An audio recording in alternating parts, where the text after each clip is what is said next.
Cara, e os Cavaleiros Templários? Você pode me dizer alguma coisa disso? Esses Cavaleiros Templários, eles têm alguma coisa com o militar americano, com o fundamento do início dos Estados Unidos?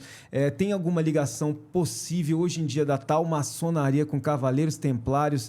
Eu realmente não tenho muitas informações embasadas, e aí, se você puder me dizer alguma coisa a respeito dessa mistura toda que eu disse? Sim.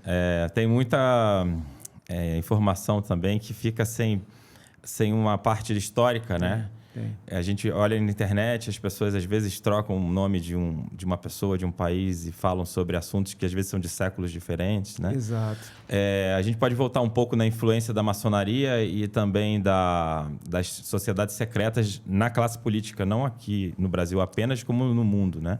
A gente vai chegar na classe política porque eu tenho muitas dúvidas para tirar contigo. Por exemplo, essa questão dos Cavaleiros Templários é uma questão também que remete muito à mistura entre religião e política. Hoje, no governo Trump, a gente tem aí um peso muito grande do Bíblia Belt, né, do cinturão da Bíblia nos Estados Unidos, que é um eleitorado muito, muito importante para o Trump. Né? Então, o Trump sempre traz nos discursos dele a questão religiosa, a questão da Bíblia, a questão do direito de Israel, de ter aquela terra para os judeus e tudo isso. E as suas atitudes, muitas vezes, são respaldadas por passagens bíblicas. Né? Sim. E a gente tem o período das Cruzadas, em que houve também, naquele momento, a unificação de vários exércitos de reinos cristãos da Europa para que os seus soldados recuperassem o terreno onde Jesus viveu e que era um terreno que deveria ser controlado, então, por católicos, né? Cristãos, no caso. E aí a gente tem esse movimento, né, dos cavaleiros, e a gente vai ter aí uma ordem até que existe até hoje, com uma certa autonomia, que é a Ordem dos Cavaleiros de Malta. Eles têm até representação diplomática, tem um prédio lá na Itália. Eles poderiam ser até considerados um quase Estado, por conta de todas as suas atribuições, né? Mas muito pautado nessa ideia de fazer com que a política seja influenciada pela religião, né? Pelo Antigo Testamento, pela Bíblia. A gente tem as sociedades maçônicas também e as sociedades secretas que vão reunir pessoas poderosas, né? Mas calma, professor, vamos lá. Vamos lá que do vão início. influenciar esse tipo de decisão também, muitas vezes. Eu vou só puxar um pouquinho para trás, porque a gente vai chegar nesse assunto, e esse assunto é muito denso. Os templários, então, podemos dizer que os templários, eles são ali o início da maçonaria naquela época? Eu realmente não sei, estou perguntando porque eu não cheguei a ver. Porque começou, parece que na Bavária, maçonaria, alguma coisa assim. Eles vieram dos templários ali? É isso ou não tem essa... Eles existiram durante a Idade Média, então eles foram reunidos ali no século XII, né? Ano 1118 começou, vai até 1312. A Primeira Cruzada vai ser a origem desse movimento, né? E a gente vai ter essa ordem de militares católicos cristãos que vão ser ali apoiados por diferentes países. A França vai ter vários reinos católicos, cristãos, no caso. Sim, né? Sim. Mas você falou da maçonaria, é muito interessante, porque a Sociedade Secreta na Alemanha, Thule, ela reuniu políticos, empresários e banqueiros que deram apoio ao surgimento do Partido Nazista na Alemanha. Sim. E foi a partir dessa sociedade maçônica secreta, chamada Thule, que a gente sabia. vai ter a reunião de políticos com banqueiros e industriais que vão financiar a campanha do Hitler. E dentro dessa sociedade a gente vai ter também acadêmicos. Os Rothschilds nessa época, não. O Rothschild era bem... Na virada do século, ele já mandava no Império Alemão, né? Isso a gente está falando já dos anos 20. Ele já nos anos 1900, ele já... Só para eu me situar aqui. É isso. Ele já mandava tanto no alemão como no inglês e onde ele tivesse a importância da casa bancária dele, né? Mas então já tinha os rastros. Você tem que entender que os bancos, às vezes, vendiam e financiavam exércitos dos dois lados.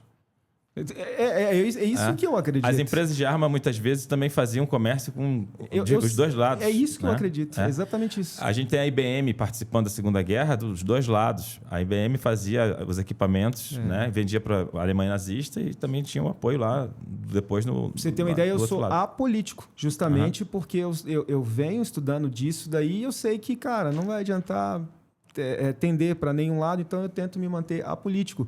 Claro, algumas ideologias batem mais ou menos com aquilo que você tem de vida, a sua filosofia, o que você vê, enxerga a vida. Mas eu sou totalmente apolítico justamente porque, se você for estudar história, você vê quem manda mesmo na parada financiando os dois lados da história. Né? Eu vou te passar. Eu acredito que o senhor deve saber disso, porque tem um conhecimento absurdo, dá para ver. Mas depois eu vou te mostrar algumas coisas a respeito. E aí eu não estou falando, tá, pessoal, em questão de política, não estou falando negócio de política. Mas eu vou trazer aqui o Lula, por exemplo, com o Duque de Kent. E ninguém sabe disso. Né? Eu sempre trago isso aqui, a foto, o apoio que ele foi pedir ao Duque de Kent, né? Nobreza maçônica inglesa na época do primeiro governo dele. Sim. Só que a esquerda, por exemplo, não sabe disso. E não faz ideia que raios é Duque de Kent. Isso vai saber o senhor, vai saber eu, a galera que tem... no meu caso, como entusiasta, tento buscar informações, né? São coisas sérias que eu, inclusive, me lasquei no meu canal por falar muitas famílias, falar muitas coisas. Me lasquei. Peguei uma Shadow Bank violenta, porque é muito complicado. Enfim... Falar da BlackRock já dá merda. Mas só voltando à sociedade Thule, porque a gente falar de outro país e, sobretudo, de outra década é mais fácil, claro, né? Para a gente depois trazer o exemplo do que seria essas sociedades em diferentes países. Então, era um lugar em que se reuniam as lideranças políticas, os banqueiros, acadêmicos, e eles financiavam partidos a partir dessa reunião e pessoas que passaram a governar o território. E aí, nesse local, eles também financiavam, por exemplo, no caso dos nazistas, estudos que buscavam uma origem do povo alemão, uma origem genética do povo alemão. Sim. Estudos de genealogia. E começaram a dar muita importância a essa pauta. Né? O mito da raça pura, o mito da origem do povo alemão. Isso aqui é uma mentira, porque não existe raça pura. Né? Todos os povos passaram, em algum momento, por miscigenação. Com certeza, com certeza. Então, você não tem uma origem apenas. Você tem 4 avós, cada um de um lugar. Você tem esses, com cada um, 4 avós também. Então, você tem diversas origens, não tem uma só. É impossível. Então, as pessoas elas escolhem uma parte do seu DNA para dizer, eu sou só isso, né? Eu dou sempre o exemplo de uma aluna minha aqui da universidade onde eu trabalhei antes, em Dourados. Ela dizia que ela era japonesa. Mas eu falei, mas o seu pai e a sua mãe são japoneses? Não, só o meu pai. E a sua mãe? Não, minha mãe é do Ceará. Aí eu falei, então você não é só japonesa, você também é uma parte cearense. Não, só japonesa. Quer dizer, ela escolheu essa identidade e ignorou pelo menos metade da bagagem genética dela. Né? No caso dos nazistas e do grupo que vai ser criado a partir da Thule, da Sociedade Secreta, a gente vai ter o incentivo e o financiamento desses estudos ao ponto desses estudos passarem a ser publicados em livros e artigos e serem difundidos até dentro das universidades alemãs. Como verdade. E eles tinham essa necessidade de criar a narrativa de que eles eram um povo e uma raça pura e um povo superior aos demais. Foi pesado. Essas ideias racistas, elas eram... tem uma revista chamada Revista de Geopolítica de Munique, da Universidade de Munique. O primeiro número dela, 1940, isso foi ontem.